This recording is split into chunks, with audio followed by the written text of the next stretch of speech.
afternoon everyone. සියලු දෙනාටම සුබ දහවලක් වේවා කියලා ප්‍රාර්ථනා කරනවා.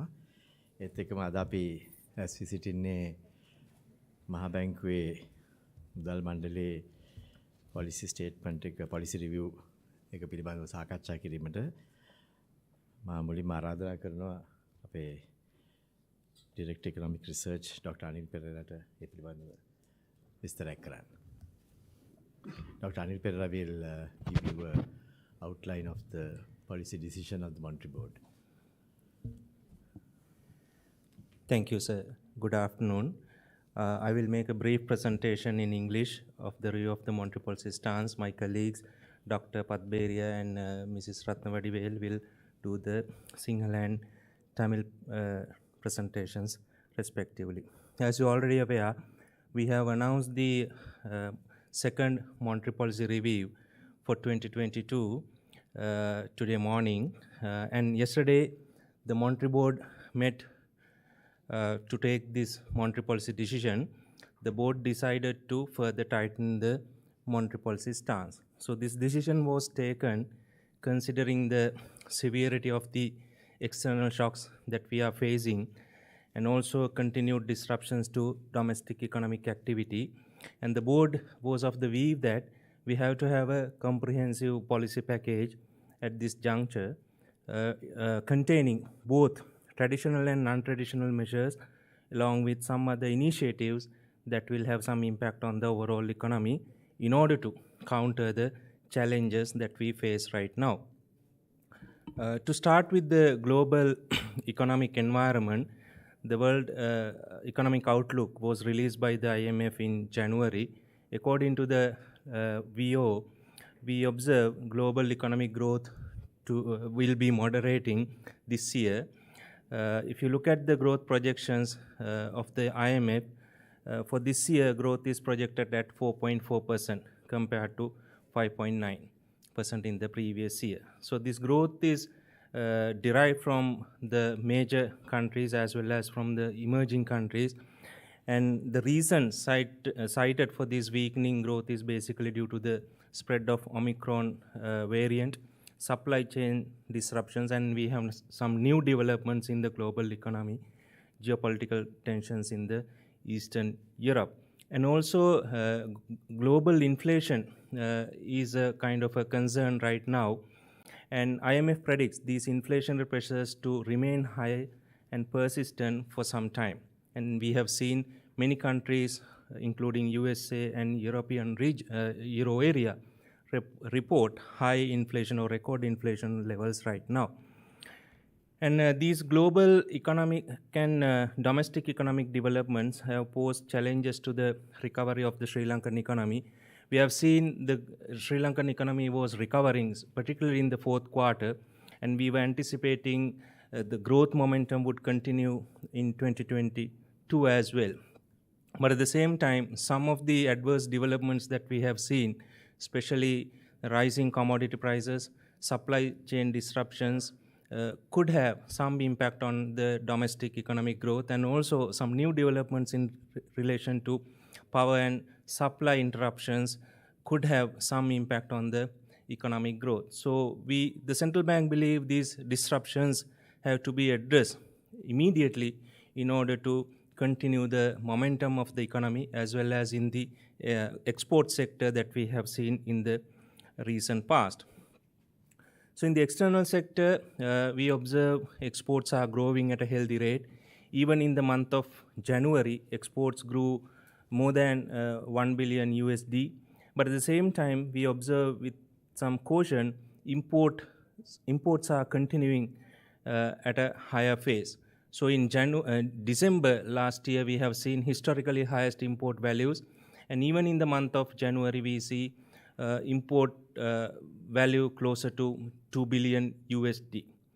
And also we have seen some global developments, as I mentioned at the beginning also, the Russian and Ukrainian war, and that could have some impact on the exports because some of our export items, tea mainly, amounting to around 10.2% of the total tea exports are directed to this region.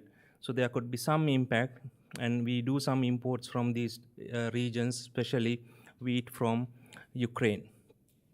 Tourist arrivals, they continue to increase noticeably even in this year. So in the month of February also, we have seen some good numbers in terms of arrivals, closer to 97,000. And so far during the year, in the first 2 months, we have seen tourist arrivals closer to 179,000. And these geopolitical tensions could have some impact, but we think as our tourist destinations are somewhat diversified right now, the impact from this ongoing tension in the Eastern Europe will be not that high. And we have seen some rebound in the workers' remittances, and we expect the worker remittances will increase going forward because we have seen some good worker migration numbers since the middle part of the last year. And at the same time, authorities have taken certain measures to combat illegal money transfers while introducing some incentives for remittances to channel them through the formal modes. So with that, we expect remittances will pick up going forward. The rupee was maintained broadly stable around 200, 203 levels, and gross official reserves of the country by end January was around 2.4 billion, equivalent to 1.3 months of imports. At the same time, the government and the central bank have been actively pursuing avenues to attract fresh foreign exchange inflows while facilitating the domestic economic activity. In the monetary sector, we observe the continuation of domestic credit, particularly driven by credit to the public sector, namely the government and the state-owned enterprises. But we have seen some growth in broad money, mainly due to the decline in net foreign assets of the banking system. Once we receive some inflows, these net foreign assets of the banking system could reverse, and at the same time we would expect some moderation in the private sector credit flows in order to keep our monetary aggregates under control, in order to mute some additional demand pressure expansion. As we have tightened the monetary policy last year August, this year January, we have seen some pickup in interest rates, market interest rates, especially lending rates have adjusted upwards, and we have seen government security rates have adjusted notably. At the same time, we observe adjustments in deposit rates still remain sluggish, and that has been a cause of having a low deposit growth in the banking system, and that is causing some excessive currency in circulation to remain in the system. So we urge financial institutions, both banks and other non-bank financial institutions, to make required adjustments in their interest rates to attract deposits and to promote savings. As you are aware, inflation is high at the moment. We observe supply side as one of the key contributory factors for these price pressures. If you look at the food inflation numbers, in the CCPI, food inflation is around 25%. Both headline and core inflation numbers are at high levels, and that is a kind of a serious concern for the central bank. And we observe, or we expect, these inflationary pressures to remain elevated in the near term, but at the same time, the pressures emanating from the buildup of aggregate demand pressures have to be proactively addressed. So that was taken into the consideration by the Monetary Board when the decision was made yesterday, because we need to bring down inflation levels to our desired levels over the medium term while containing the inflation expectations. So as a result, the Central Bank of Sri Lanka tightened the monetary policy further yesterday. So according to the monetary policy decisions, policy rates increased by 100 basis points while SRR kept unchanged. So as a result, the standing deposit facility rate of the central bank now stands at 6.5%. Standing lending facility rate is 7.5%, and with the automatic adjustment in the bank rate will be around 10.5%. At the same time, the central bank revised the caps imposed on some regulated interest rates. We have some regulated interest rates on credit cards, pre-arranged temporary overdrafts, and pawning facilities. These caps were adjusted by 200 basis points. So as a result, now the credit card is capped at 20%, temporary overdraft capped at 18%, and pawning facilities capped at 12% in terms of their interest rate. In addition, as I mentioned at the beginning, the central bank considered introducing a policy package at this juncture in order to address the challenges we face in many fronts, domestically as well as in the external sector. And accordingly, as the economic and financial advisor to the government, central bank has reiterated some of the policy measures that the government should take immediately to their consideration. First, introducing measures to discourage non-essential and non-urgent imports based on the previous recommendations made by the central bank. Second, we propose that the government immediately revises the fuel prices and electricity tariff in order to reflect the cost. We observe fuel prices are rising at a high rate. Yesterday, the fuel price reached $117 per barrel. So this reflects, if you don't revise the fuel price, that will be a real issue or kind of a shock to the economy. Third, we propose intensivizing foreign remittances and investments further. And at the same time, there should be a concerted effort to have energy conservation measures while accelerating the move towards renewable energy based on the overall vision of the present government. And also, the government should increase government revenue through suitable tax increases on a sustainable basis. That is a timely and also long-lasting need that we should increase government revenues in order to address certain imbalances in the economy. At the same time, to support the external sector, the government should mobilize foreign financing and non-debt forex inflows on an urgent basis. At the same time, as we have repeatedly suggested to the government, we have to monetize some non-strategic and underutilized assets immediately. And also, we propose that the government postpone some of the non-essential and non-urgent capital projects in order to have some space or some breathing space for all sectors in the economy at this juncture. So these measures are expected to work in a coordinated manner, or these measures would complement the monetary policy measures that we have taken in order to overcome the challenges that we are facing right now, especially in order to prudently exit from the COVID-related policy accommodation that we have been practicing over the last 2 years. So the central bank will continue to monitor the developments in the economy, especially the emerging challenges in the economy, and we will stand ready to take any further measures as appropriate, because we want to ensure the economy would have stable conditions in terms of price stability, external stability, as well as financial system stability in order to support the long-term sustainable economic growth. So with that, I will conclude. My colleague Lasitha will take the singular presentation. Thank you.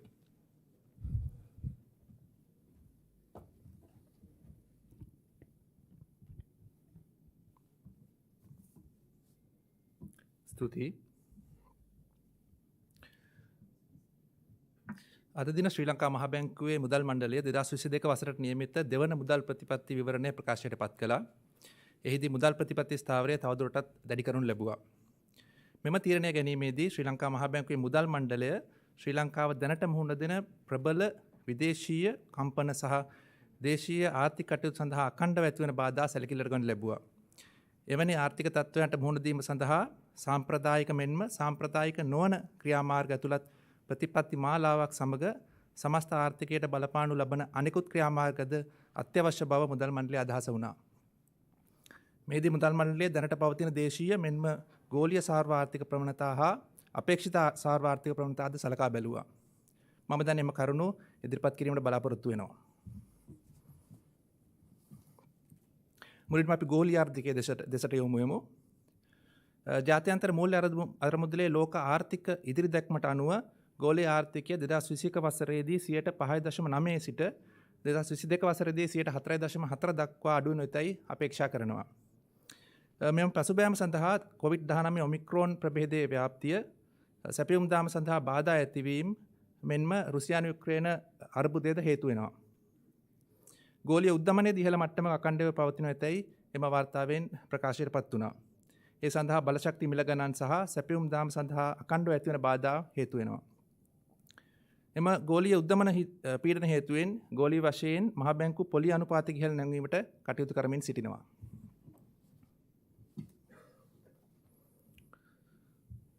ගෝලීය මෙන්ම දේශීය ආර්ථික ප්‍රවණතා ශ්‍රී ලංකා ආර්ථිකයේ යථා තත්ත්වයට පත්වීම සඳහාද අභියෝග එල්ල කරමින් සිටිනවා.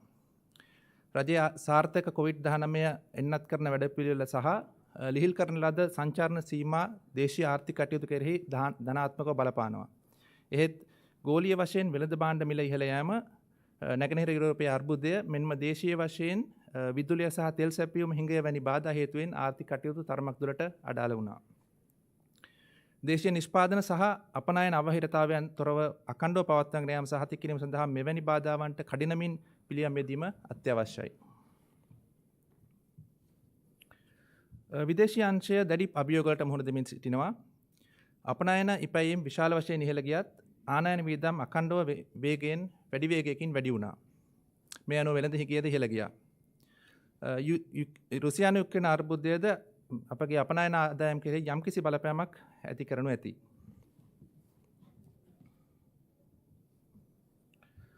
දෙදස් 22 වසරේ මේ දක්වා කාලය තුළදී සංචාරක පැමිණීම් සැලකියුතු ලෙස වර්ධනය වුණා.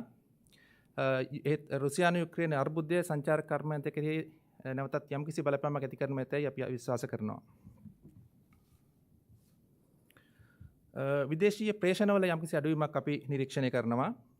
ඒ ඉදිරියේදී මෙම තත්ත්වය ධනාත්මක වර්ධනය වනු ඇතැයි අපි අපේක්ෂා කරනවා.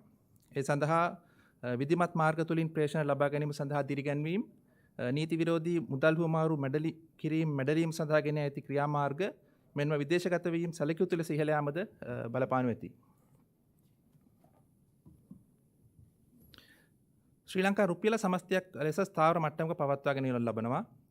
2022 වසරේ ජනවාරි මාස අවසානයේ වෙනට දල නිල සංචිත ප්‍රමාණය එක්සත් ජනපද ඩොලර් බිලියන 2.4ක් ලෙස ඇස්තමන්තුගත කර තිබෙනවා. ඒ ආනයනික මාස 1.3කට සමාන වෙනවා. නව විදේශ විනිමය ලැබීම ආකර්ෂණය කර ගැනීම සඳහා රජය මෙන්ම මහ බැංකුවත් දැඩි කැපවීමකින් ක්‍රියාත්මක වෙනවා.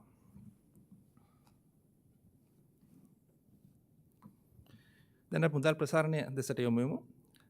දේශීය ණය ප්‍රසාරණය විශේෂයෙන්ම රාජ්‍යාංශයට ලබා දුන් ණය වර්ධනය වුණා. 2021 වසරේදී පෞද්ගලික අංශයට ලබා දුන් ණයද වර්ධනය වුණා. එය 13.1ක වර්ධනයක්. එහෙත් බැංකු පද්ධතියේ ශුද්ධ විදේශීය වත්කම් පහළ යාම හේතුවෙන් පුළුල් මුදල් සැපයීමේ වර්ධනයේ යම්කිසි අඩුවීමක් අපි දුටුවා. මුදල් ප්‍රතිපත්ති අපි දැඩි කළා ගිය අවුරුදු අගෝස්තු මාසෙත් මේ අවුරුදු ජනවාරි මාසෙත් එම ක්‍රියාමාර්ග අනුව යමින් වෙළඳපළ පොලි අනුපාතික ඉහළ යමින් පවතිනවා. එහෙත් තැන්පතු පොලි අනුපාතික ඉහළ යාමේ යම්කිසි ප්‍රමාදයක් පවතින බවට අපි නිරීක්ෂණය කරනවා. ඒ නිසා ඉතිරි කිරීම දිරිමත් කිරීම සඳහා වෙළඳපළ තැන්පතු පොලි අනුපාතික අවශ්‍ය ප්‍රමාණයට ඉහළ නංවන ලෙස අපි බැංකු සහ මූල්‍ය ආයතන වලින් ඉල්ලා සිටිනවා. උද්දමනය ඉහළ ගියා. උද්දමන ඉහළ යාම සඳහා සැපයුම් අංශයේ බාධා, ඉහළ යන ගෝලීය භාණ්ඩ මිල ගණන් මෙන්ම දේශීය පරිපාලිත මිල ගැලපීම් ප්‍රධාන වශයෙන් බලපෑවා. මූලික උද්දමනයද ඉහළ ගියා. එමගින් වසංගත ආරම්භයේ සිට පැවති ලිහිල් මුදල් තත්ත්ව සහ රාජ්‍ය මූල්‍ය ක්‍රියාමාර්ග නිසා ඇති වූ සමස්ත ඉල්ලුම් තත්ත්ව ඉහළ යාම පිළිබිඹු කරනවා. කෙටි කාලිනව මෙම උද්දමන පීඩන පවතින ඇතැයි අපි අපේක්ෂා කරනවා. උද්දමන අපේක්ෂා පාලනය කිරීමට සහ මැදි කාලිනව උද්දමනය නැවතත් අපේක්ෂිත මට්ටම් කරා ළඟා කර ගැනීම සඳහා ක්‍රියාමාර්ග අවශ්‍ය වෙනවා. මුදල් මණ්ඩලය මේ පිළිබඳව තීරණයේදී සලකා බැලුවා. මෙම කරුණු ඉහත දැකූ කරුණු සලකලා බලලා ශ්‍රී ලංකා මහ බැංකුවේ මුදල් ප්‍රතිපත්ති ස්ථාවරය තවදුරටත් දැඩි කරනු ලැබුවා. ඒ අනුව ප්‍රතිපත්ති පොලි අනුපාතික එනම් නිත්‍ය තන්පතු පහසුකම් අනුපාතය 6.5 දක්වාත් නිත්‍ය ණය පහසුකම් අනුපාතිකයේ 7.5 දක්වාත් පදනම් අංක 100කින් ඉහළ නැංගුවා. මීට අමතරව දැනට වෙළඳ පොලේ පවතින පොලි මට්ටම් සමග සමගාමී වන පරිදි ණය පහසුකම් කිහිපයකට පනවා ඇති උපරිම පොලි අනුපාතද ඉහළ නැංගුවා. ඒ අනුව ණයකාට්පත් මත උපරිම පොලි අනුපාතිකය 20% දක්වාත් පෙර ගිවිසගෙන ඇති తాවකාලික බැංකු අයිරා මත උපරිම පොලි අනුපාතිකය 18% දක්වාත් උකස් පහසුකම් මත උපරිම පොලි අනුපාතිකය 12% දක්වාත් 2% බැගින් ඉහළ නැංගුවා. මේ පිළිබඳ අදාළ රෙගුලාසි ශ්‍රී ලංකා මහා බැංකුව විසින් උදරේදීම නිකුත් කරනු ඇති. මෙම ක්‍රියාමාර්ග මගින් ආර්ථිකය ඇතිවිය හැකි ඉල්ලුම් පීඩන පාලනය වනු ඇතැයි මුදල් මණ්ඩලය අදහස වුණා. ඒ සමගම එමගින් විදේශයන්චයේ පීඩන ලිහිල් කිරීමටද සහාය වනු ඇති. මෙම ඉහත දැක්වූ ක්‍රියාමාර්ග සමගම වත්මන් ආර්ථිකයේ අභියෝග ජයගැනීම සඳහා රජය විසින්ද ඒකාබද්ධ ක්‍රියාමාර්ග කඩිනමින් ගත යුතු බවට මුදල් මණ්ඩලය අදහස වුණා. රජයේ ආර්ථික සහ මූල්‍ය උපදේශක ලෙස යෝජනා කිහිපයක්ම කඩිනමින් ක්‍රියාත්මක කරන ලෙස මහ බැංකුව රජයෙන් ඉල්ලා සිටිනවා. එම යෝජනා වනුයේ 1. මහ බැංකුව විසින් පෙර සිදු කරන ලද නිර්දේශ මත පදනම්ව අත්‍යවශ්‍ය නොවන සහ හදිස් නොවන ආනයන අධෛර්යමත් කිරීමට ක්‍රියාමාර්ග ගැනීම. 2. පිරිවැය පිළිබිඹු කිරීම සඳහා ඉන්ධන මිල සහ විදුලි ගාස්තු වැඩි කිරීම. 3. විදේශ ප්‍රේෂණ සහ ආයෝජන දිරිගැන්වීම. 4. පුනර්ජනනීය බලශක්ති කරා කඩිනමින් යොමු වන අතරම බලශක්ති සංරක්ෂණය ක්‍රියාමාර්ග ක්‍රියාත්මක කිරීම. 5. තිරසාර පදනමක් මත සුදුසු බදු වැඩි කිරීම හරහා රජයේ ආදායම වැඩි කර ගැනීම. 6. කඩිනමින් විදේශ මූල්‍යන සහ ණය නොවන විදේශ විනිමය ලබා ගැනීම. 7. උපමාර්ගික නොවන සහ ඌනෝපයෝගී වත්කම් කඩිනමින් මුදල් බවට පත් කිරීම සහ අත්‍යවශ්‍ය නොවන සහ හදිසි නොවන ප්‍රාග්ධන ව්‍යාපෘති කල් දැමීම. ශ්‍රී ලංකා මහ බැංකුව ගෝලීය මෙන්ම දේශීය වශයෙන් ඇතිවමින් පවතින සාර්වාර්ථික සහ මූල්‍ය වෙළඳපොළ ප්‍රවණතා සමීපව නිරීක්ෂණය කරමින් පවතිනවා. උද්දමනය පාලනය කිරීම, විදේශීය අංශයේ මෙන්ම මූල්‍ය අංශයේ ස්ථාවිතාවය ළඟා කර ගැනීම සහ එමගින් තිරසාර පදනමකින් මූර්ත ආර්ථික කටයුතු සඳහා සහාය වීමට සුදුසු පරිදි තවදුරටත් ක්‍රියාමාර්ග ගැනීමට ශ්‍රී ලංකා මහා බැංකුව සූදානමින් සිටිනවා. ස්තුතියි.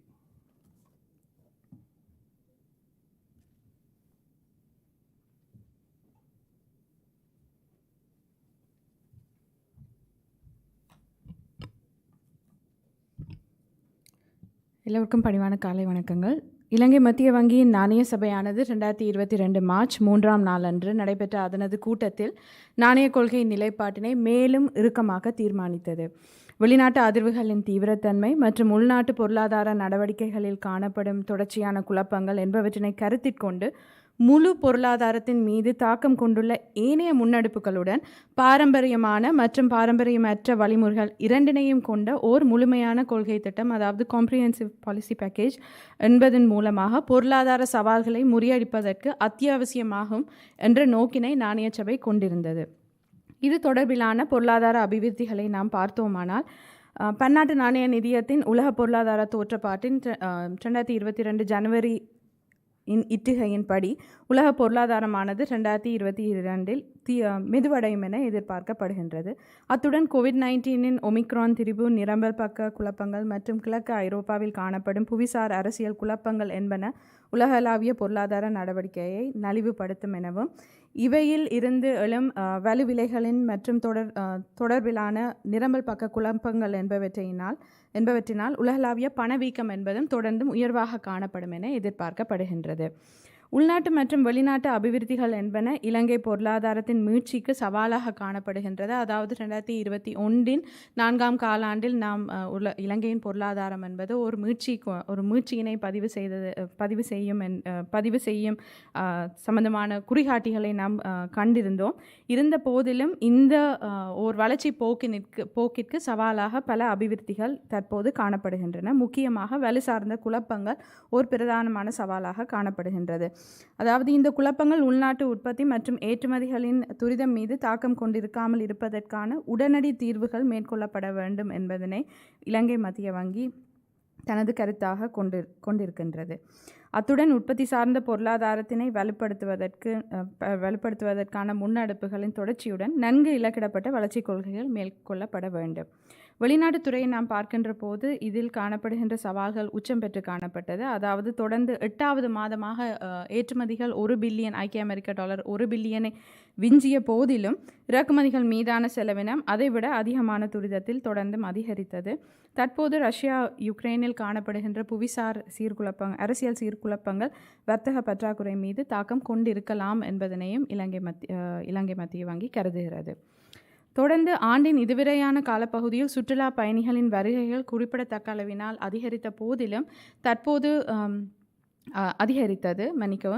வருகை தரும் சுற்றுலா பயணிகளின் மூல நாடுகள் பன்முகப்படுத்தப்பட்டு காணப்படுவதனால் தற்போதைய இந்த ரஷ்யா யுக்ரைன் புவி சார் அரசியல் குழப்பங்கள் ஒரு மட்டுப்படுத்தப்பட்ட தாக்கத்தினை மட்டுமே கொண்டிருக்கலாம் சுற்றுலாத்துறையின் மீது. தொழிலாளர்களின் பணவனுப்பல்களை பார்க்கும்போது இது ஓர் மீளுயர்வினை பதிவு செய்யும் என எதிர்பார்க்கப்படுகின்றது.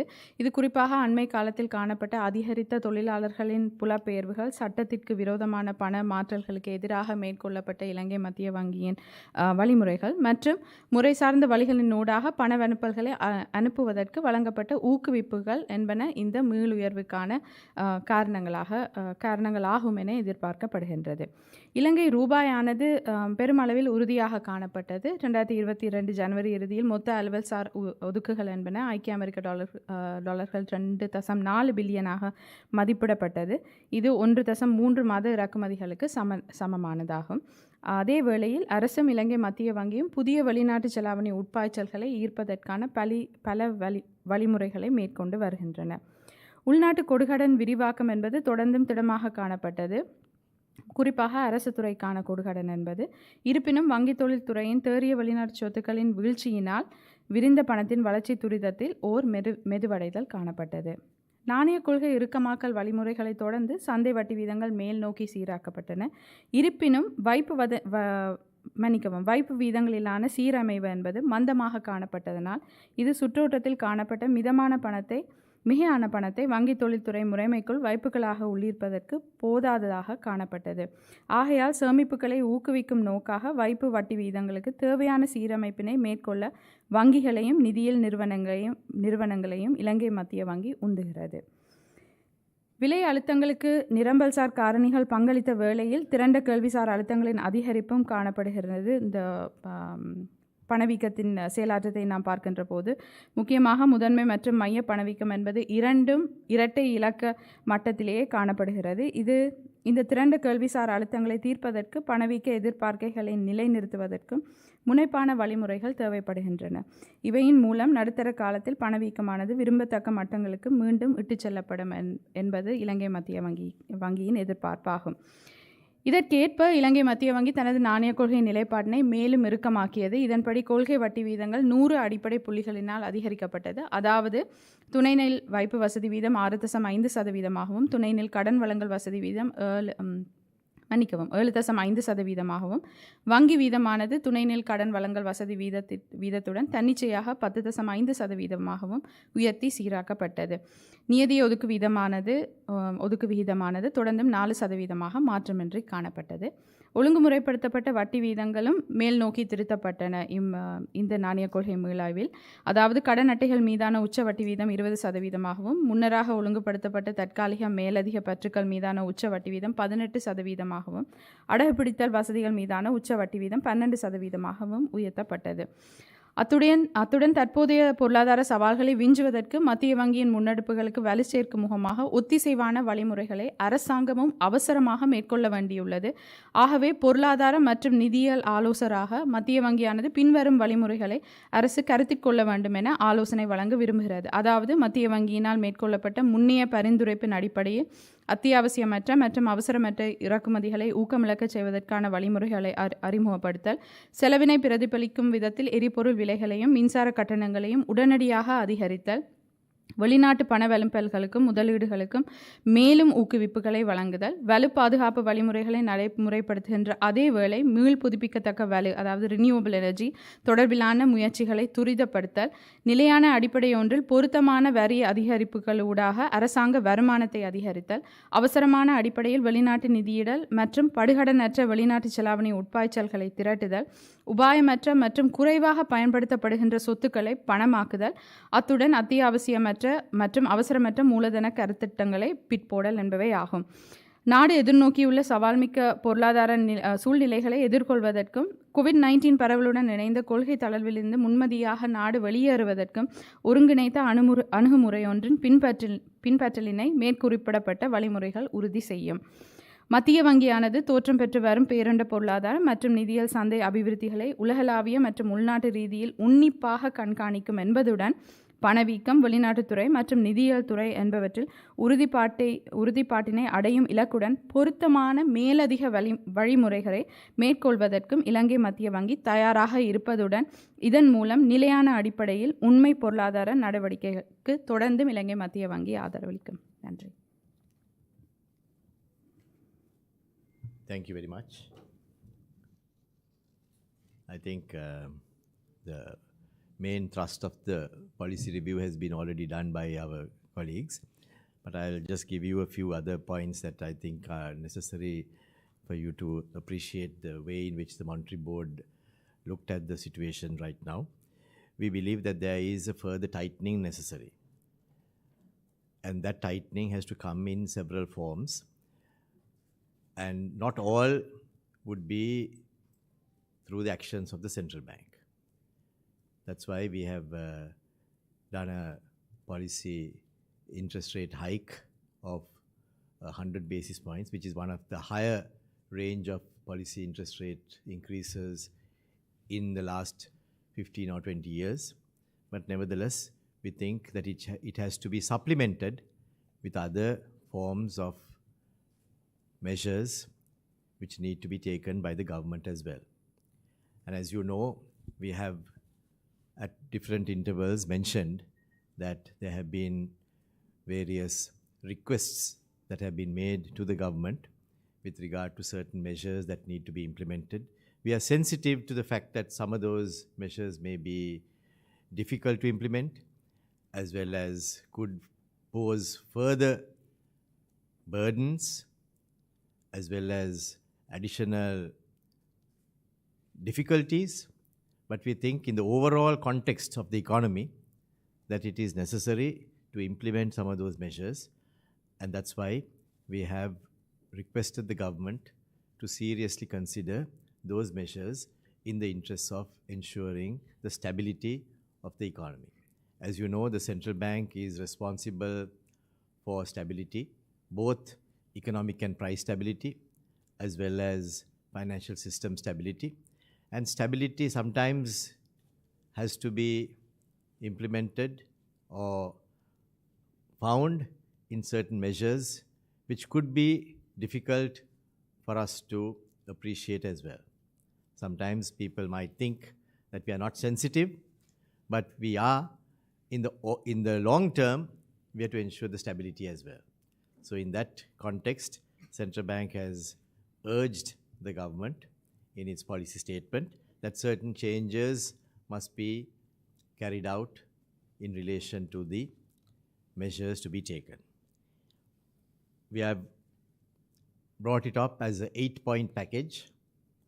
One is to introduce measures to discourage non-essential and non-urgent imports based on the previous recommendations made by the central bank. We still see a large amount of items which are imported into the country which cannot be considered to be essential. And at the same time, we don't see any dearth of those items in the supermarkets either. Those items are freely available, and when it comes to certain items which are considered essential, there are shortages that we are experiencing. So that seems a dichotomy that we need to address, and we have requested the government to take certain measures to discourage some of those imports so that there would be a greater resource availability for the essential items as well. Now, that could be seen as a rather unpopular move, but we have in the last year experienced and seen a large increase in our non-essential items as well. If you do an assessment of the imports of Sri Lanka, you would find that there have been ample imports of many of those items. I don't want to go into each of those items, but you will see that there are huge sums of money that have been used for the import of those items. So transferring a part of those towards more essential items, I think, is important at this time, and that is something that the central bank has recommended. The second is increasing fuel prices and electricity tariffs immediately to reflect the cost. Now, this again may be seen as an unpopular measure by the government, but nevertheless, we are calling for it because we know that you cannot go on over a long period of time unless an adjustment is made. You know, in the context of any trade, even, you will find that if there is a purchase price of 100 rupees, you cannot continue to sell at 60 rupees. You will find that it is not possible to continue business. And if that is being supported by banks, that banks also will face certain liquidity issues if you continue that. So therefore, we have earnestly asked the government to revise the fuel prices and electricity tariffs in order to ensure that there would be stability as well. Third is to incentivize foreign remittances, because we know that there are various measures being adopted by various institutions, not official institutions, but various practices are being put together by various parties to destabilize the situation. But we are asking the government to have a two-pronged attack. One is to ensure that there is a greater support as well as incentives, and at the same time cracking down on the hawala type of transactions, so that those illegal transactions are also not able to practice in the way that they have done in the past. Fourth, we have requested the government to implement certain energy conservation measures whilst accelerating the move towards renewable energy as well. Renewable energy has been spoken of for some time, and I believe it's time for us to earnestly look into those practices to see that there is a medium to longer term adjustment in the way that we generate power as well. It's very easy to say that there is a power shortage, but we have to also recognize that over the last 5 to 6 years, there has been no new power that has been included into the grid. The last major power that was added to the grid was in 2014, when the 300 megawatts of power was included at the time of the Norochole power plant the third stage. Thereafter, nothing was included, and as a result, there would be a power shortage when there is greater economic activity as well. So that's something that we need to recognize, and fast-tracking that is going to be definitely an important factor in going forward. We also want to see increasing of government revenue through suitable taxes without it being a one-off only.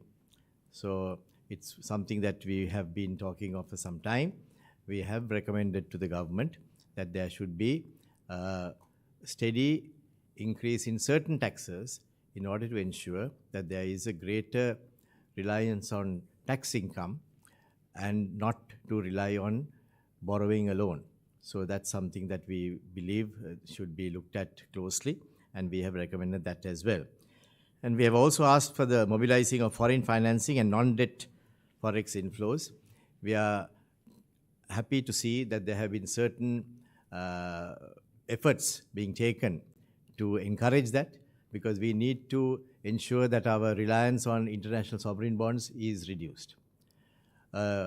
Point that is sometimes not appreciated sufficiently is that in the period 2015 to 2019, our international sovereign bonds total outstanding increased from 5 billion to 15 billion in a very short period of time, whilst the economy only grew from $79 billion to $84 billion.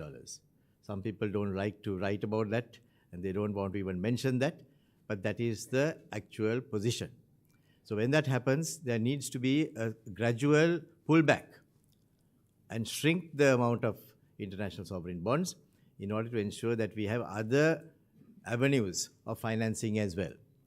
That is why the government and the central bank worked towards having new inflows such as swaps, as well as government-to-government loans, as well as non-debt inflows through other means. So we are exploring that, and some have been quite fruitful, but at the same time, we need to now recognize that that is something that we need to implement over the next couple of years to ensure that the reliance on international commercial borrowings alone is reduced. Seventh, we want to see the government monetizing certain non-strategic and underutilized assets. There are quite a number of those, and those have been now listed out by the UDA, and we are hopeful that those also would be looked at closely in order to ensure that those could be monetized, and if those could be monetized by way of foreign inflows, that would be an additional bonus, and we are recommending to government that that also be looked at as a very serious option. And lastly, and the eighth, is to postpone some non-essential and non-urgent capital projects or tone down some of those so that there would be an opportunity of certain savings. And that could be done in order to ensure that there is a greater amount of savings and the amount of borrowings that we need to do could be reduced. So it's a comprehensive policy package. We are hopeful that it will have the support of the government as well as of the people.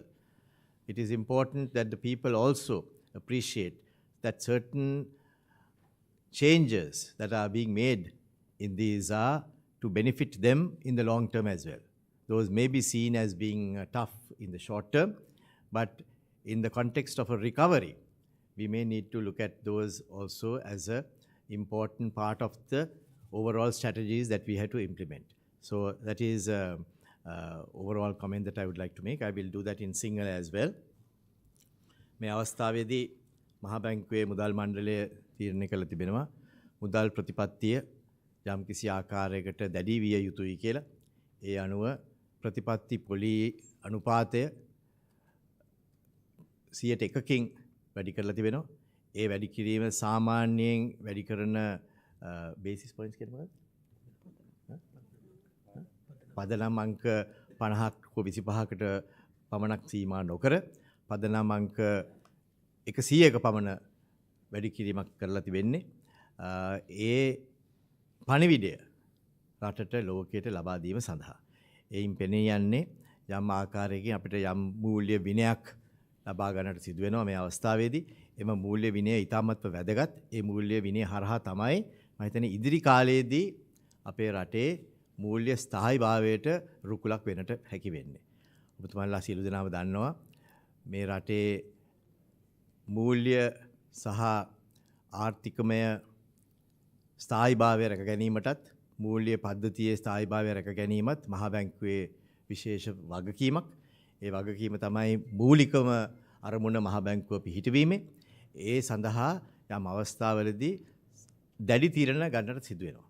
මේ තීරණය එතරම් දැඩි බව පෙනෙන්නේ නැති වුණත් මෙවැනි වෙනස් කිරීම ඉතාමත්ම වැදගත් කියලා මුදල් මණ්ඩලය තීරණය කළා තියෙනවා. ඒ නිසා ප්‍රතිපත්තිමය පොලි අනුපාතය පදනම් අංක 100කින් අපි වැඩි කරන්නට තීරණය කළා තිබෙනවා. ඒ සමගම එය තවදුරටත් ශක්තිමත් කිරීම සඳහා තීරණය තවදුරටත් ශක්තිමත් කිරීම සඳහා අපි රජයෙන් ඉල්ලීමකුත් කරනවා යම් තීරණ ගන්නයි කියලා. මම හිතන්නේ ඒකත් ඉතා වැදගත්. අපි සමහරක් මෙවැනි ඉල්ලීම් රජයේ මීට පෙරත් කරලා තිබෙනවා. පසුගිය කාලය තුලදීත් මේ ඊට පෙර මේව කරලා තියෙනවා. ඒ වුණත් පොලිසි පැකේජ් එකක් හැටියට ඒ සියලුම අංශ ගැන හරි අවබෝධයක් ලැබෙන ආකාරයට ජනතාවටත් එයින් යම්කිසි ආකාරයකින් පීඩනයක් ලැබුණත් ආවත් එය මේ අවස්ථාවේදී කළ යුතු කරන්නට අවශ්‍ය කටයුත්තක් හැටියට අපි දකින නිසා ඒ ප්‍රසිද්ධියත් අපි මෙය ලබා දෙන්නට කටයුතු කරනවා. එයින් පළවෙනිම අපි ඉල්ලා සිටින්නේ අත්‍යවශ්‍ය නොවන සමහරක් භාණ්ඩ ආනයනය කිරීමේදී විශේෂ බද්දක් ඒ සඳහා පනවල ඒවායේ ඉල්ලුම තවදුරට අඩු කරන්නේ කියලා. ඒ හරහා අපිට ඩොලර් ඉතිරි කරන්නත් පුළුවන් වෙනවා. ඒ ඉල්ලුම අඩු කිරීම නිසා අපේ රටේ මූල්‍ය ස්ථායී භාවය තවදුරටත් රැක ගන්නට පුළුවන් වෙන කියලා තමයි මහා බැංකුවේ මුදල් මණ්ඩලය තීරණය කළ තිබෙන්නේ. දෙවෙනුව තෙල් මිල සහ විදුලි මිල වැඩි කරන්නයි කියලා අපි ඉල්ලීමක් කරලා තිබෙනවා. ඒ කිරීමට හේතුව තමයි තෙල් සහ විදුලිය අද ශ්‍රී ලංකාවේ විකිණෙන්නේ ඉතාමත්ම අඩු මිලකට. ඒ මිල දැන් තියෙන පවතින ගෝලීය මිලවල් එක්ක සංසන්දනය කරද්දී අපට තිරසාර විදිහට ලබා දිය හැකි තත්ත්වයක් නෙමෙයි තිබෙන්නේ. ඉතින් අපි රජයෙන් ඉල්ලා සිටින්නේ මූල්‍ය ස්ථායීභාවය රැක ගැනීමට නම් ඒ පිළිබඳව ක්‍රියාත්මක වෙලා ඒ වැඩි කරන්නේ කියලා. මොකද ඒක අපි සරලව බැලුවොත් යම් කිසි භාණ්ඩයක් රුපියල් 100කට ගන්නවා නම් එය 60කට විකුණන්නට කිසි කෙනෙකුට තිරසාර විදිහට කරගෙන යන්නට බෑ.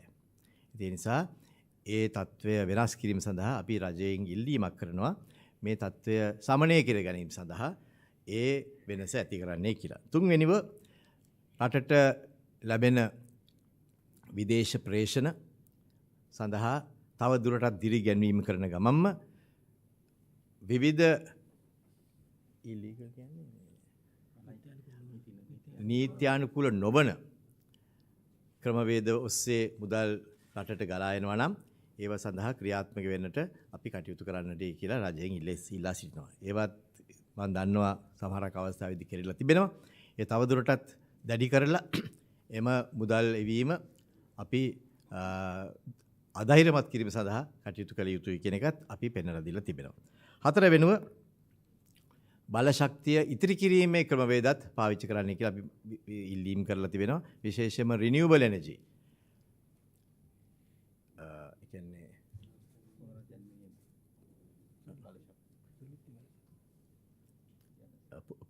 පුනර්ජනනීය බලශක්ති ක්‍රමවේද ඔස්සේ ඉදිරි කාලයේදී එම ක්‍රමවේද හරහා රටේ විදේශ විනිමය ගලා යාම අඩු කර ගැනීම සඳහා කටයුතු කරන්න කියලා අපි ඉල්ලීමක් කරනවා.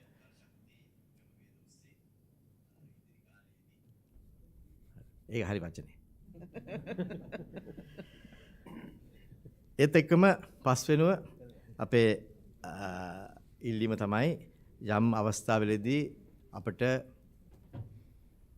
අමාරු වුණත් රජයේ ආදායම වැඩි කර ගැනීමට කටයුතු කරන්නයි කියලා ඉල්ලීම කරන්නට අවශ්‍යයි. එහෙම නැත්නම් සියලුම වියදම් සඳහා අපට ණය ගන්නට සිදු වුණොත් ණය ගැනීමේදී තව දුරටත් ණය පොලිය සහ ණය ගැනීම වැඩි වෙනකොට පොලියට පොලි අනුපාතයත් වැඩි වෙන්නට පුළුවන් නිසා එය සමනය කර ගැනීමට තුලනය කර ගැනීමට අපි ඉල්ලීමක් කරනවා.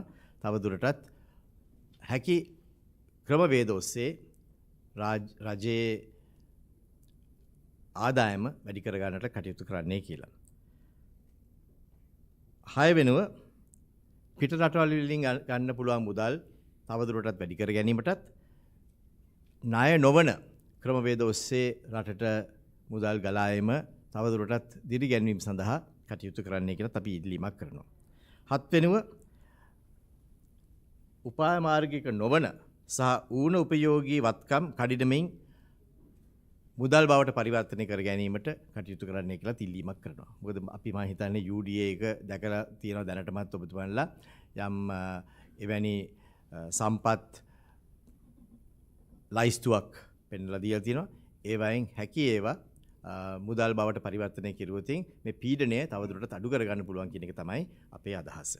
ඒත් එක්කම 8 වෙන්න අත්‍යවශ්‍ය නොවන සහ හදිසි නොවන සමහරක් ප්‍රාග්ධන ව්‍යාපෘති තවදුරටත් කල් දමන්නේ කියලා මහ බැංකුව ඉල්ලීමක් කරනවා. ඉතින් මෙතනදී අපේ අදහස තමයි පොලි අනුපාතය දැඩි කරන ගමන්ම තවදුරටත් තවත් පොලි අනුපාතය වැඩි කරන්නේ නැතුව වෙනත් මාර්ග ඔස්සේත් පොලිසි පැකේජ් එකක් වගේ ප්‍රතිපත්ති කීපයක් කරහා මේ ආර්ථිකය යම් තුලණය වෙන දිශාවකට ගෙන යන්නට කියලා අපි ඉල්ලීමක් කරනවා.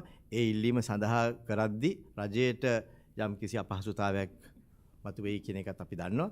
ඒත් එක්කම ජනතාවටත් යම් කිසි පීඩනයක් එන්නත් පුළුවන්.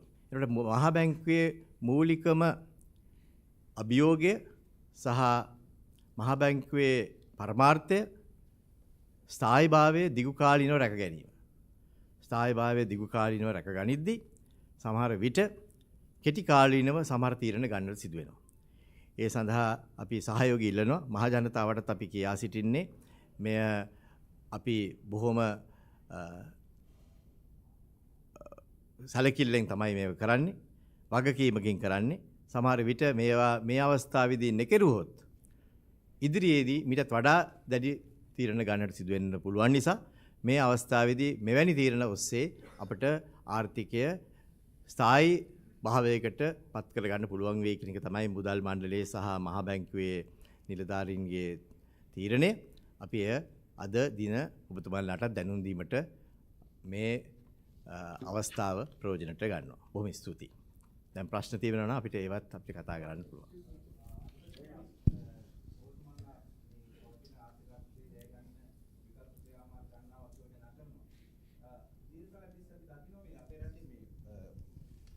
විනිමය අනුපාතය ස්ථාවර මට්ටමක රඳවාගෙන තිබෙන 202ක වගේ. කතරම් විදේශ සංචිත ලංකාවට අද්ද ගන්න කටයුතු කළත් මෙතන මේ ලොකු ප්‍රශ්නයක හිර වෙලා තියෙනවා. මහ බැංකුවේ අවධානය යොමු වෙලා නැද්ද මේ එක්ස්චේන්ජ් රේට් එක වෙනස් කරන්න? අනිවාර්යයෙන්ම යොමු වෙලා තිබෙනවා. ඔබතුමාලා මෙවැනි අවස්ථාවක ඒ ගැනත් අපි හිත යොමු කරන ඒවා කියන එක ඉතාමත්ම පැහැදිලිවම කියන්නට අවශ්‍යයි. ඒ වුණත් මහා බැංකුවේ මතය සහ මුදල් මණ්ඩලයේ මතය තමයි මේ අවස්ථාවේදී එක්ස්චේන්ජ් රේට් එක දැනටමත් පවතින තත්ත්වය අපේ රටට යෝග්‍ය තත්ත්වයක්.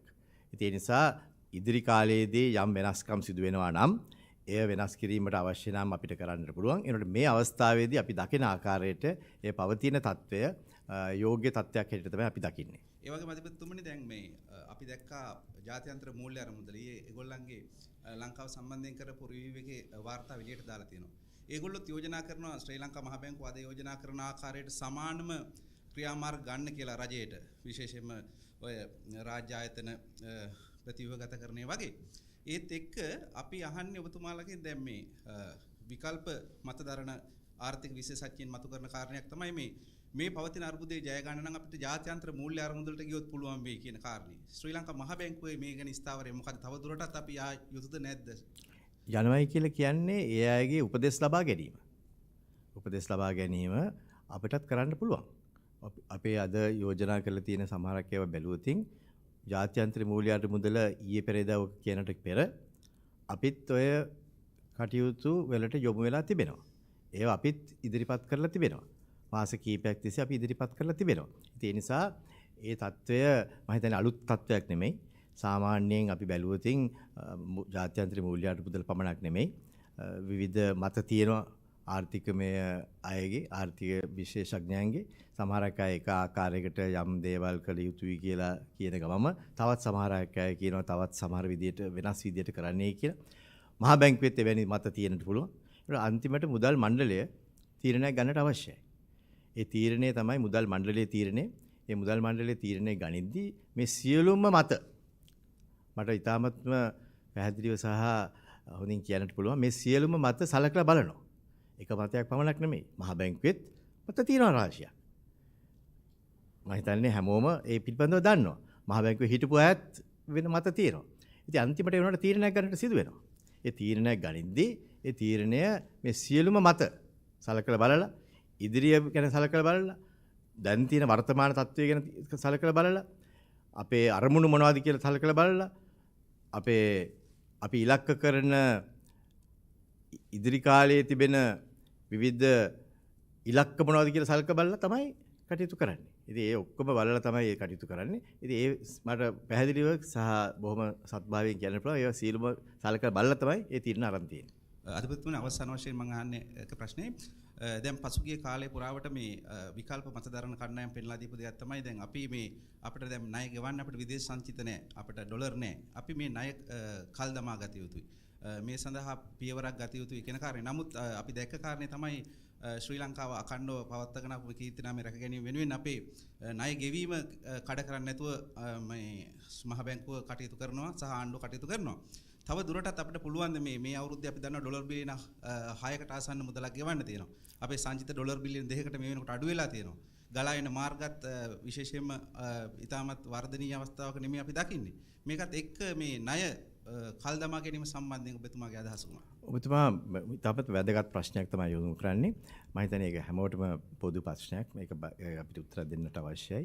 ඔව් යම් කිසි පීඩනයක් තිබෙනවා. අපි මේ පිළිපෙන ගැන අපි හොඳට සැලකිලිමත් වෙලා තිබෙනවා.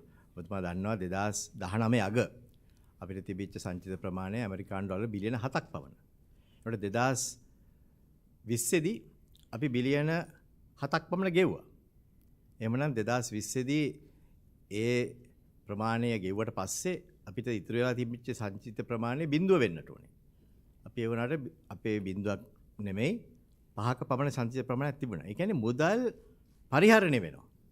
මුදල් ගලා යාම තියෙනවා, මුදල් ගලා යාම තියෙනවා. ඉතින් ඒක හරියට මැනේජ් කර ගන්නට ඕනේ. ඒක කල්පනාකරණය කරන්නට ඕනේ. ඒ නිසා තමයි 2020 දී අපේ රටේ ණය පැහැරීමක් වෙනවා කියලා කිව්වට එහෙම දැන් සිදු වුණේ නැත්තේ. 2021 දීත් ණය පැහැරීමක් වෙනවා කියලා කිව්වා. ඔබතුමාට මතක ඇති. ඒ වගේ ඕනතරම් මම හිතන්නේ ලිපි ඇති. ඒ වගේ ටෙලිවිෂන් ඩිබේට්ස් ඇති. ඒවයිත් කිව්වා. ඒකත් සිදු වුණේ නැහැ.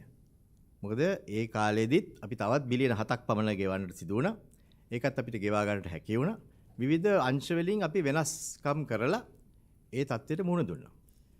ඒකත් අමාරු තත්ත්වයක්. මොකද මම හිතන්නේ හැමෝම දැනගෙන හිටියා. අපිට සංචාරක ක්ෂේත්‍රයෙන් ලැබෙන ඇමරිකානු ඩොලර් බිලියන 9ක පමණ මුදලක් අහිමි වෙලා තියෙනවා කියලා ඒ අවුරුදු දෙක තුලදී. ඒත් එක්කමත් අපිට මේක මැනේජ් කරගන්න පුළුවන් වෙලා තිබෙනවා. 2022 දීත් ඔය ප්‍රශ්නය පැනනග්ගා. ඔබතුමාට මතක ඇති. ජනවාරි මාසේ 18 වෙනිදා මේ මුදල ගෙවන්නට බැරි වෙයි කියලා බොහෝ දෙනෙක් කිව්වා. ඒ නිසා වෙන දැවැන්ත පීඩනය රටට වෙන හානිය ගැනත් ඒ අයම දිගින් දිගටම පැවසුවා. පැවසලා කිව්වා මේක ගෙවන්න බැරි වෙන නිසා මේ දැවැන්ත හානිය රටට සිදු වෙනවා කියලා කිව්වා. අපි කිව්ව ගමන්ම මේ මුදල් අපි හොයාගෙන තියෙනවා දැන් ඒකට ගෙවන්න පුළුවන් කියලා. එහෙම කියපු අයම ඊට පස්සේ කිව්වා මුදල් ගෙවන්න එපයි කියලා. පත්තරවල ලිපි ගියා මහා විශාල ප්‍රමාණයක්. පිටුවක්ම පළවෙනි පිටුවේ මේ ප්‍රකාශන තිබුණා. ඒ වුණත් රජයක් හැටියට ඒ මුදල් ගෙව්වා. ඒක නොගෙව්වා නම් තිබෙන විපාකත් දැවැන්ත බව මතක තියාගන්නට අවශ්‍යයි. ඊළඟ දවසේ ජනවාරි මාසේ 18 වෙනිදා මේක නොගෙලා තිබුණා නම් ජනවාරි මාසේ 19 වෙනිදා බිල් ඔක්ෂන් එකක් තිබුණා රුපියල් බිලියන 91ක් පමණ. එතනදිත් අපිට ඒ නොගෙවන්නට සිදු වුණා නම් වෙන්න තිබිච්ච හානිය අපි මතක් කරගන්න අවශ්‍යයි. ඉතින් ඒ නිසා මේ පැති කීපයක් තියෙනවා. එක එක පැති යෝජනා කිරීම ඒ අයගේ අයිතිය.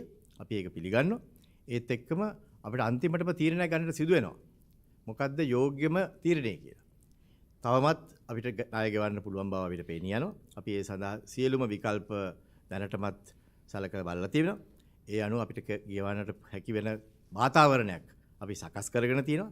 ඉතින් ඒ නිසා එය යම්කිසි ආකාරයකට තවදුරටත් ඒකට පීඩනය ලබා දීලා තියෙනවා සමහර අයගේ ඒ යම් ක්‍රියාමාර්ග ඔස්සේ අපිට හැකි වෙලා තියෙනවා. තවමත් ඒවා ඔක්කොම කිසිම මේ අඩුවීමක් නොවි ගෙවාගෙන යන්නට අපි හිතනවා ඉදිරියේදීත් අපිට ඒ විදිහටම කරගෙන යන්න පුළුවන් කියලා අපේ මතයයි.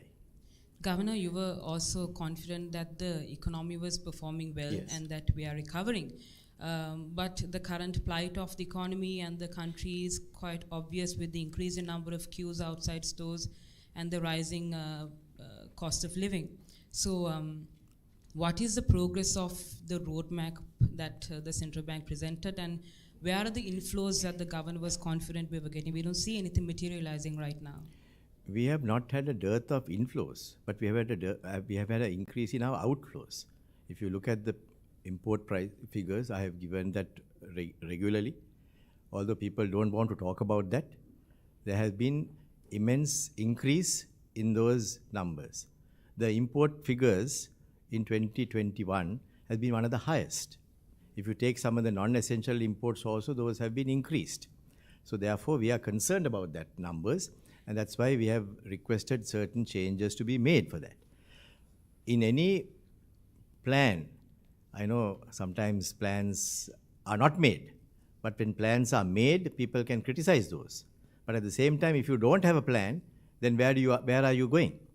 So that's why we have very clearly set out a plan. We have pursued the plan. But in going through with the plan, there will be certain challenges that will occur. Would any one of you have thought that there would be a Russia-Ukraine war, which would have led to the oil prices going up to $117? At the time that we did the roadmap, we certainly didn't think that would happen. If anyone else had thought, I would have appreciated if they could have told us that. But that is the way of the world. There would be certain situations like that. I don't think anyone really assessed that the US would have a inflation rate which is the highest in 40 years, or that UK would have an interest rate of this magnitude today, or the inflation at the 30-year high.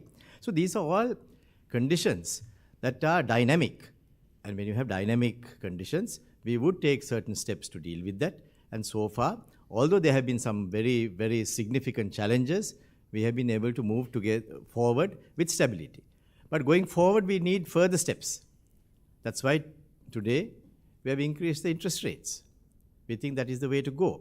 We have also asked for certain changes to be made in the way we implement certain conditions in the country. And we have asked the government also to take those steps.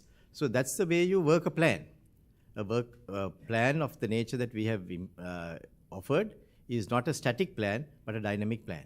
What about the worker remittances, Yes. Governor? One last question. What about the worker remittances? Despite the incentives given by the central bank and the extra cost that is borne by the central bank, we don't see a return, and it's a decline of 60% when compared to last year. Even You when will COVID see. was You will see in high. due course. This is not a magic wand. But you said the same thing a couple No, of no, I months didn't ago. say that. Please understand what I said. And if you go and read that, you will see that that is what exactly we have said. These are measures that we take. Economic measures take time. Now, when we take a interest rate decision, it won't happen tomorrow. There is a transmission period. There is a transmission period for every economic decision. So people must understand that there is that period that is needed for the transmission of the policy. So if you think that today the interest rates were increased, so therefore every interest rate will increase across the board, it won't happen that way. But there is a policy transmission. In the same way, when we take certain longer-term measures, there would be a policy transmission time. So that is the way it will work. So sometimes we are a nation that we think that this is all instantly driven. That is what we need to also understand, that certain decisions are taken early in order to ensure that the stability is maintained in the future. So, next one. Governor, Media briefing, you said you will not go to the IMF because you have to buy the bullet and bear the gun. But don't you see the same policy package is doing the same thing? So might as well we offer a better level here. So then you have to seek a better solution. Don't you think we are... You think this is all that would be there. So if you all are comfortable with that, you can write about that. But what we are saying is, there will be other things also that we'll need to do if that is the case. Governor, So if you go and ask them, they'll probably tell you more. So we are saying, do this. And we are asking people also that there would be certain measures that will be tough. Not totally tough, but if you go to the IMF, there can be even worse arrangements that will be looked at. So then those will have to be done. So would you prefer the IMF telling that or the central bank saying that? Which one? But at least the government, we have some more credibility. No, but answer my question then. Which one do you think is better? To ask the IMF and then follow the IMF's advice? Or we have also given certain advice. So we are saying, take the choice. Next one. Governor, in January there was a deferment of $515 million by the RBI, and you have to pay it somewhere in March.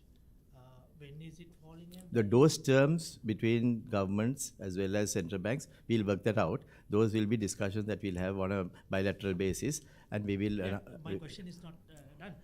have you requested another deferment? That part about reserve management is something that will be done by the central bank as well as by the government.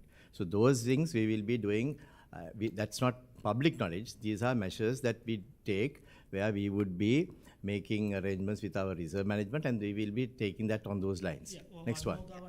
Next question we'll take. Governor, I mean, you have made these proposals to the finance ministry before as well. You have requested for fuel price increases. Are you confident that they are going to respond to your requests? And if so, what is your plan B? If not, what is your plan B? It's a very interesting question. We, as the economic and financial advisor to the government, the central bank, we have the responsibility to make certain, give certain advice with regard to the health of the economy as well as ensuring that there is stability. So we have done that, and that will be then up to the government to take a call on that, and we have urged them to do that even in the past, but we think it may be helpful for both the government and for the people to appreciate that this is a technical request that is coming from the central bank as well. It's not a political request, it is a request that the central bank believes is for the health of the economy. So then, even for the government to implement it and for the people to appreciate it, it may be easier, and that is why the Monetary Board was of the view that we should announce it as a policy package as well. What is the value of the tax rate that you propose to incentivize non-essential input? We have given a list of such items which we believe are, please let me, we have given a list of items and we have asked the government to implement that in such a way that there would be a disincentive for people to import those in lavish quantities. And we think that that's something that the government should take a call on, and perhaps in order to reduce the amount of foreign exchange outlay, as well as ensure that the revenues of the government be increased, and you all generally say that also, that would be then a call of the government to do that. Next one. Yeah, Governor, is there has there been a response to the government's request to restructure debt with China? Has there been any kind of response to the request that was made by the President in January? We have not requested a restructuring of debt from China. We have requested China, as well as some others, to offer certain loans in the policy package that we have announced in the past as well, where we have said that we are shifting the loans from commercial loans to that of government to government as well as to swaps arrangements. So in that context of that policy initiative, we have requested from China as well, and we haven't still been able to finalize that, but that request has been made. Are there discussions ongoing? What is the inflation band you are looking at this year, and the private credit band you are looking at this year? We have to appreciate that we have been taken by surprise with the sharp increase in the inflation, mainly because of the inflationary aspects that have been seen all over the world. And that, as I mentioned to you earlier, has been felt all over the world. And that's something that we are concerned about. And we believe that we also must give signals to the country and the economy that we mean that we want to be clear that we want to address inflation as one of the key factors of concern in our entire economy. As you know, it has increased to beyond our normal norms. 13 years of inflation at single digit has been broken, and we are concerned about it because it is our responsibility to ensure that there is price stability that has been to some extent damaged, and to ensure that that is brought back. If we have to take certain tough measures, we have to take that. And that's one of the reasons why we have taken this step. And we are also asking for certain other steps so that we don't have to adjust it with interest rates only, so that then we will have a greater opportunity of bringing stability back. And that would also address to a great extent the inflationary pressures that we are seeing. But because it is mainly driven by outside, and we'll see that happening even in the future because of the sharp increase in the oil prices that we are seeing all over the world. And that would mean with the oil prices, there could be freight charges going up. There could be airline charges going up. there could be other charges also that would go up in sympathy. So we are recognizing that, and we want to ensure that at least the demand-driven inflation is kept in check, so that then we will be in a position to deal with this situation a little better. So it's a policy decision that has been thought through carefully, and we believe that the signal itself will anchor certain inflation expectations that people are having, and that we want to convey that as well, that if inflation were to rise, we are compelled to take those steps. අධිපතිතුමා මේ තියෙන තත්ත්වයක් එක්ක රුපියල නිදහසේ පාවීමට ඉඩ දෙන්න කියලා යම් යෝජනාවන් ටිකක් තියෙනවා එළියෙන් එනවා. ඒ සම්බන්ධයෙන් ඔබතුමා මොකක්ද හිතන්නේ සාමාන්‍යයෙන් සහ අනිත් එක එහෙම පාවීමට දුන්නොත් ඒකෙන් බලපෑ හැකි අහිතකර බලපෑම් වලට ඔබතුමා මොන හරි ක්‍රියාමාර්ග ගන්නවද එහෙම? සෑම ප්‍රතිපත්තිමය තීරණයක්ම යම් ආකාරයකට විවිධ ආකාරයේ ප්‍රතිඵල ලබා දෙනවා. සමහරක් අය මේ ඔබතුමා කියන යෝජනාව ගේනවා. ඒ යෝජනාව ක්‍රියාත්මක කරද්දිත් අපිට යම් පැතිවලින් සෑහෙන පීඩනයක් එන්නට පුළුවන්.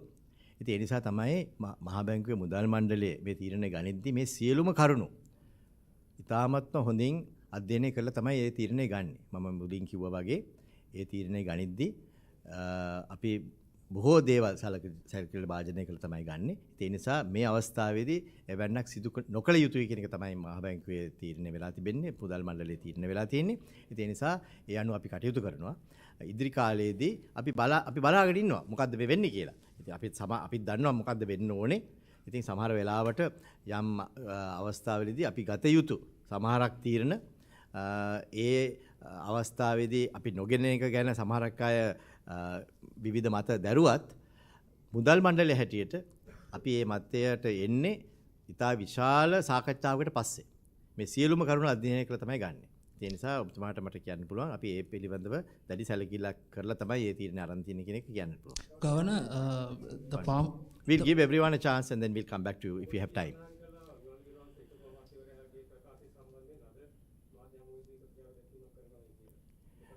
මම ඒ වෙලාවේ එහෙම නෙමෙයි කිව්වේ. මම මේකට උත්තර දෙන්න නෑ. මම ඒ වෙලාවේ කිව්වේ මම මාධ්‍ය සාකච්ඡාවක් තියනවා කියලා තමයි කිව්වේ. මම උත්තර දෙන්න නෑ. මම ඒක නිවැරදි කරන්න ඕනේ. මම උත්තරේ දුන්නේ මගෙන් ප්‍රශ්න ඕන එකක් අහන්න. ඒ වෙලාවේ මම මේ ප්‍රශ්න වලට උත්තර දෙන්නට සැලකුන්නේ නැත්තේ. මොකද ඒ වෙලාව නෙමෙයි ඒව ගැන සාකච්ඡා කළ යුත්තේ. මේ වැනි අවස්ථාවක ඔබතුමා ඒක අහන එක ගැන මම සතුටුයි. කිසිම ගැටලුවක් නැහැ. මම බොහොම සුවදව එතුමත් එක්ක අපි කටයුතු කරනවා. ඒක කිසිම ගැටලුවක් නැහැ. ඒනොට අපි ප්‍රතිපත්තිමය ආකාරයේ අපිටත් තියෙනවා යම්කිසි වගකීමක්.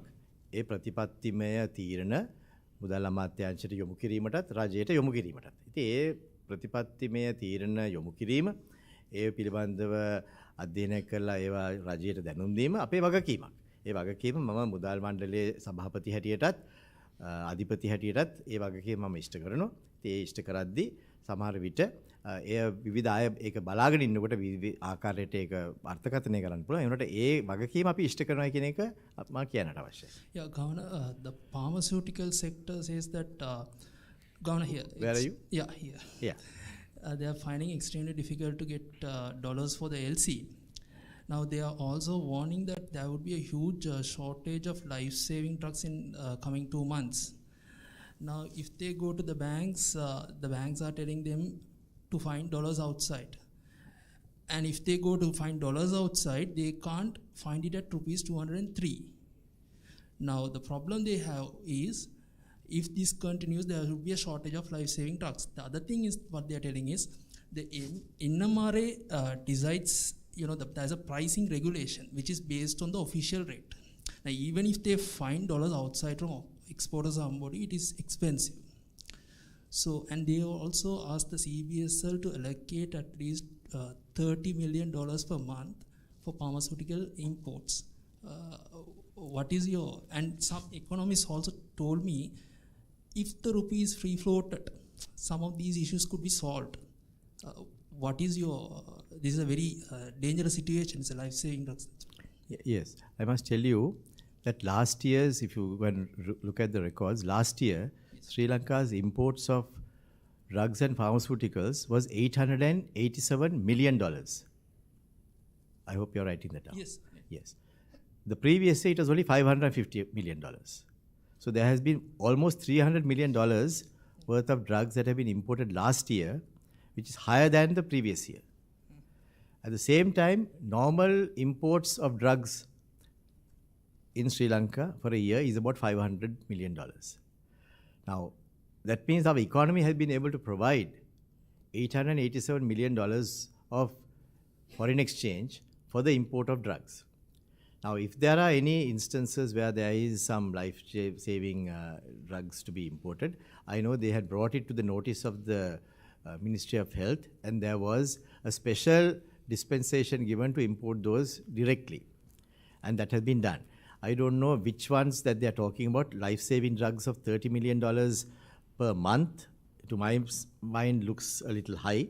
But if there is a particular items that they could send it to us, we will make sure that that can be done, because we have given instructions to all the banks that before they import all the other types of non-essentials that you see in all the supermarkets, to allocate the dollars to the life-saving drugs, as you mentioned. Because as you know, although the pharmaceutical industry says that, I don't think you have heard anyone saying that they have a shortage of television sets, or dishwashers, or apples, or oranges. So if those people can be importing those and having it freely available in the supermarkets, and new supermarkets are also opened on a regular basis to have these items stocked up, it is somewhat disheartening to see that drugs are not included in that list. So perhaps if you bring it to my notice, we will specifically ask the banks about that, those particular items. But to my mind, I think that is also another responsibility that even the banks could be alerted, and we would be happy to do that. Okay. මහබැංකුව අධිපතිතුමනි මගේ ප්‍රශ්නය වෙන්නේ විශේෂයෙන්ම දැන් ඔබතුමාලා රටේ මූල්‍ය තත්ත්වයේ මෙහෙවන ස්වාධීන ප්‍රධානතම ආයතනය ඔබතුමාලා මේ තීන්දුව తీරන ගන්නේ කිසිදු දේශපාලන ස්ථාවරයක සිටගෙන නෙවෙයිනේ ඔබතුමාලට ගන්න වෙන්නේ රටේ මූල්‍ය තත්ත්වය දිහා බලලා. නමුත් අනිවාර්යයෙන්ම පිළිගත යුතු කාරණේ තමයි මීට කලිනුත් ඔබතුමාලා යම් යම් සීමාවන් සහ සිදු කළ යුතු දේ පිළිබඳව නිර්ණායක පැනවුවා. දේශපාලන වශයෙන් රටේ පාලන තන්ත්‍රයේ සහයෝගය අත්‍යවශ්‍යයි මහ බැංකුවට මේ තීන්දුව తీරන ක්‍රියාත්මක කිරීමේදී. නමුත් දැන් මේ දිනවල කියවෙන කතාවක් තමයි විශේෂයෙන්ම මුදල් අමාත්‍යාංශය සහ මුදල් අමාත්‍යවරයා සහ ඔබ අතර තිබෙනා වූ කිසියම් වූ ඝට්ටනයක් මත මේ කරුණු ක්‍රියාත්මක වෙන්නේ නැහැ එකක්. යම් ගැටලුකාරී තත්ත්වයක් උද්ගත වෙලා තියෙනවා කියන කාරණේ ඔබ ඍජු පිළිතුරක් දෙන්න මේ සම්බන්ධව. මම දුන්න දැනටපත්. මම මේ පිළිතුර විතාමත ඍජුව තමයි දුන්නේ. මම කිසිම පැකිලීමකින් තොරව කිව්වා ඒ ඍජු පිළිතුර දුන්නා. එහෙම ගැටලුවක් නැහැ. ඒත් එක්කම අපේ මතය සහ රටට කළ යුතු දේවල් පිළිබඳව අපි කිසිම දේශපාලනයක් තොරව ඒවා හිලිදාව කළා තියෙනවා. ඒකත් ඍජු තීරණයක්. ඍජු පිළිතුරක් මම හිතන්නේ ඒ පිළිතුරත් මම ඊට ඉස්සර දීලා තියෙනවා අදත් දෙනවා. දැන් ඔබ සෑහීමකට පත් වෙනවා දැන් ඔබතුමන්ලා මේ නිර්දේශ කරන ප්‍රතිපත්ති. දැන් ආනයනයේ අනවශ්‍ය ආනයන සීමා කිරීම ඒ ආදී ඔබතුමාලා මීට කලිනුත් ඔබතුමා විශේෂයෙන් ප්‍රකාශ කරා. ඒ දේවල් ක්‍රියාත්මක වීම මේ වෙනකොට අද මේ කතා කරන මොහොත වන විට රට තුළ ක්‍රියාත්මක කිරීමට ලැබෙන සහයෝගය පිළිබඳව ඔබ තෘප්තිමත්ද? මම මුලින්ම කිව්වා වගේ මහා බැංකුවේ මතය අපි එළිදරව් කරන්නේ දේශපාලනික තොරව. ඒ වුණාට මේවා ක්‍රියාත්මක කරද්දී දේශපාලන කටයුතු, දේශපාලන ගැටුම්, ජනතාවගේ හැඟීම්, ඔබතුමන්ලා ලියන දේවල් සමහරවිට බලපාන්න පුළුවන්. ඉතින් ඒ නිසා ඒ පිළිබඳවත් ඔබතුමන්ලාගේ සහයෝගයත් අපි මේ අද ඉල්ලා සිටිනවා. මේවා ක්‍රියාත්මක කිරීමට සියලු දෙනාම බෑ කියලා කිව්වොතින් මේවා ක්‍රියාත්මක කරන්න අමාරුයි. ඒ නිසා මාධ්‍යයේ සහයෝගය අවශ්‍යයි. දේශපාලනේ පමණක් නෙමෙයි. මාධ්‍යයත් අවශ්‍යයි. අපි මේවා ලියලා ඊට පස්සේ මේවා විවේචනය කරලා මේවා කොහොමද කරන්නේ, මේවා කිරියම මෙච්චර මෙහෙ ප්‍රශ්න එනවා කියලා කිව්වම ඒකිනුත් යම් කිසි බලපෑමක් එනවා. ඒතර දේශපාලඥයෙකුට ඒ ගැන පැකිලීමටපත් වෙනවා. ඒ නිසා මේ ඉල්ලීම කරන්නේ රට වෙනුවෙන්. මේවා කළ යුතුයි කියන දේව තමයි අපි මේ කියන්නේ. ඉතින් එහෙම කියද්දී සියලු දෙනාම වගකීමකින් කටයුතු කළ යුතුයි. දේශපාලඥයන් පමණක් නෙමෙයි. අනිත් අයත් වගකීමෙන් කටයුතු කරන්නට ඕනේ. ඉතින් ඒකත් අපි ඉල්ලීමක් හැටියට අද කරනවා. තව ප්‍රශ්න දෙකක් අපි ගමු. Governor, already IMF mentioned that our debt already unsustainable. So are you ready for restructuring? Who? Debt is unsustainable. So are you ready for restructuring? that comment has been done by so many people. But the last 2 years that have been said. And at the time that these loans were taken, IMF was there. IMF was in a program with Sri Lanka from 2016 to 2019. It is during that period that Sri Lanka's international sovereign bonds increased from 5 billion to 15 billion. So if at all there was going to be any discussion as to the unsustainability, that discussion should have taken place at that time. The current situation with regard to COVID as well as reduction of tourism receipts have put some vulnerability. And then there could be some difficulty that we are facing. That is why you sometimes see certain challenges. But going forward, we are taking certain steps to deal with that as well. So I believe that with those steps, we will be bringing back Sri Lanka's debt to more sustainable levels. Sustainable levels does not only mean total debt being reduced, the interest rates of the foreign debts can be reduced. Keeping the rupee stable also can be another strategy. So these are all strategies that we need to be looking at. So I can assure you that the central bank officials as well as the monetary board are looking at all those options, and we have to come up with the optimum solution. And that's the optimal solution that we have offered today. What is the economic transmission Last period? one. Last question. Yes, Asanta. Can you have the mic, please? 1 minute. There's a comment about withdrawing the accommodations given to the banking for the debtors from the banking system, prudently withdrawing or something like that. Exactly what does it mean? Can you explain? Sorry, I didn't quite get the question. No, about the COVID accommodations that were given to the from the banking the system. moratorium. A lot of they just said withdrawing prudently. What does it exactly Yes, that's also an excellent question. You see, as you know, we have given some extensive moratoria over the last 2 years for borrowers to be a lot more comfortable with regard to the facing of the COVID and the imperfections that they have encountered in their businesses as a result of COVID to be, to some extent, smoothened with the moratorium so that they don't have to repay to the banks at the same levels that they were paying. Now, we have to unwind that at some stage. And we are hoping to unwind that from 1st of April 2022, which means we have to have a package as to how that unwinding is going to take place. Already the central bank has shared with the commercial banks as well as the finance companies as to how that's going to be unwound, and we have asked for their comments.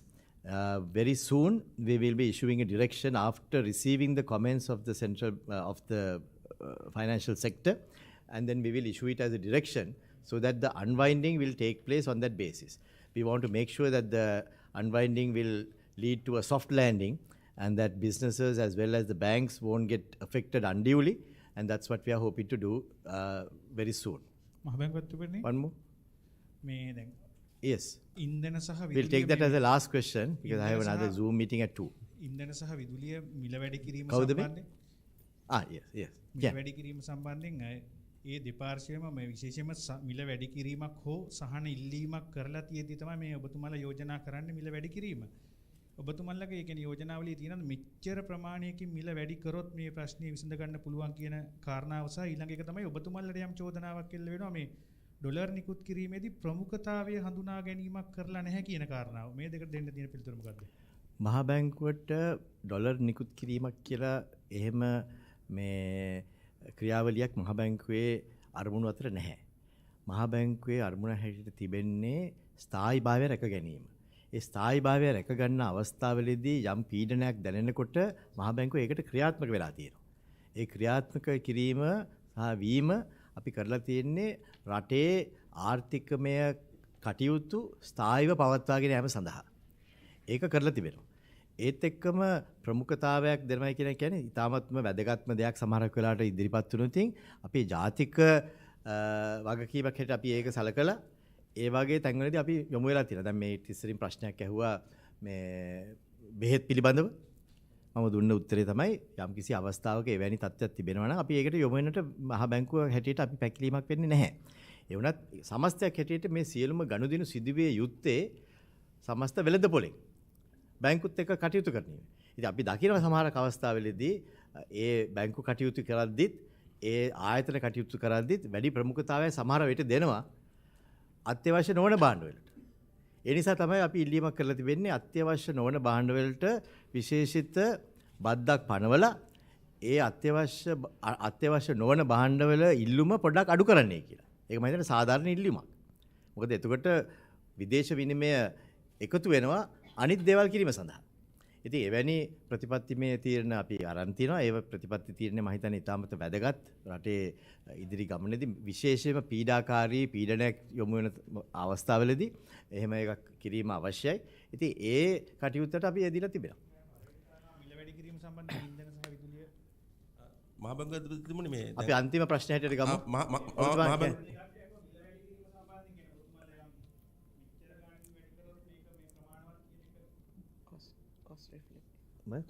අපි කියලා තියෙන්නේ අඩු තරමින්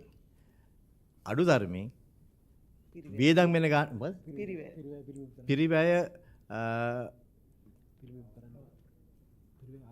පිරිවැය ආවරණය කිරීම සඳහාවත් ඒ මිල වැඩි කිරීම කරන්නට අවශ්‍යයි කියලා. ලොකු ප්‍රොෆිට් එකක් ගන්න නෙමෙයි පිරිවැය ආවරණය කිරීම සඳහා මිල වැඩි කිරීම කියලා අපි එල්ලීම කරලා තියෙනවා. මහජන උපයෝගිතා කොමිසමෙන් මේනකොට මහ බැංකුවට නීතිමය ක්‍රියාමාර්ග ගන්න මොකද්ද? මහජන උපයෝගිතා කොමිසමෙන් නීතිමය ක්‍රියාමාර්ග ගන්නවා කියලා කියනවා මහ බැංකුවට විරුද්ධව. කොහොමද ඕනම කෙනෙකුට නීතිමය ක්‍රියාමාර්ගයකට යන්න පුළුවන්. ඒක අපි කිසි විටක අපි ඒකට විවාදා කරන්නේ නැහැ. ඕනම කෙනෙක්ට ඒක කරන්න පුළුවන්. ඒක ඒ අයගේ අයිතිය. ඒක ආයතනයක් වුණත් පුද්ගලයෙක් වුණත් එවැනි දේවල් කරන්න පුළුවන්. අපි ඒවට කිසි බාධාවක් නැහැ මේ රටේ. ඊයේ පෙරේදත් මේ නීතිමය ආකාරයට අර කටයුතු කරලා තියෙනවා එක එක අය. මම හිතන්නේ අර අද කේස් එක මම හිතන්නේ මේ ගැන ඒකට තීන්දුවක් ඇවිල්ලා තියෙනවා. ඉතින් ඒව ඕන කෙනෙක්ට කරන්න පුළුවන්. අන්තිම ප්‍රශ්නේ ශ්‍රියම් නුවන්. අත්‍යවශ්‍ය නොවන භාණ්ඩවලට ඔබතුමාලා යෝජනා කරලා තියෙනවා බදු පනවන්න කියලා රජයට.